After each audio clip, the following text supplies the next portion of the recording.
સુરતના કઠોરમાં હત્યાની કોશિશના ગુનામાં જામીન પર છૂટ્યા બાદ આરોપીએ વકીલ પર હુમલો કર્યો હોવાના ગુનામાં ઉત્તરાયણ પોલીસે પિતા પુત્રની ધરપકડ કરીને જેલના સળિયા પાછળ ધકેલ્યા હતા।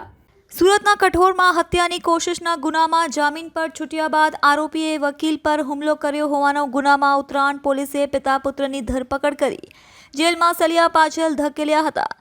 ખોડવડના અરવિંદ સોલંકી પર પ્રકાશ મેસુરિયા દ્વારા ફાયરિંગ કરવામાં આવ્યું હતું। 2020માં થયેલા આ ફાયરિંગમાં અરવિંદભાઈએ કામરેજ પોલીસ સ્ટેશનમાં હત્યાની કોશિશ અને એટ્રોસિટી મુજબ ગુનો નોંધાવ્યો હતો, જેમાં પોલીસે પ્રકાશ મેસુરિયાની ધરપકડ કરી હતી। આ ગુનામાં સાક્ષી તરીકે એડવોકેટ સૌરભ હતો। પ્રકાશ મેસુરિયાએ અવારનવાર સૌરભને સાક્ષીમાંથી હટી જવા માટે ધમકી આપી હતી।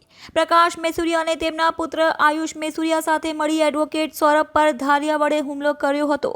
હુમલામાં ગંભીર રીતે ઘવાયેલા સૌરભે હોસ્પિટલ ખસેડી સારવાર અપાઈ હતી।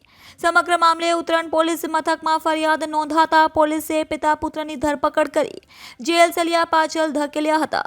ઉત્તરાયણ પોલીસ સ્ટેશનના કઠોર ગામે તારીખ 26/4/2025ના રોજ સાંજના 7:30 વાગે કઠોર ગામે એક મારામારીનો બનાવ બનેલો, જેમાં ખુશાલ રણછોડભાઈ સોલંકી જે વકીલાતનો વ્યવસાય કરે છે એમણે ફરિયાદ લખાવેલી।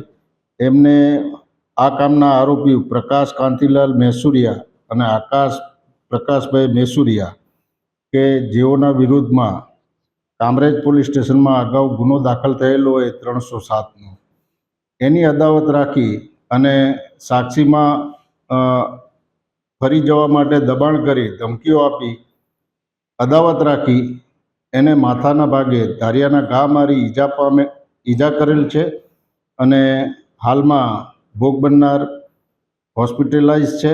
આ કામના આરોપીઓને ધોરણસર અટક કરવામાં આવેલ છે, હાલમાં રિમાન્ડ ઉપર છે।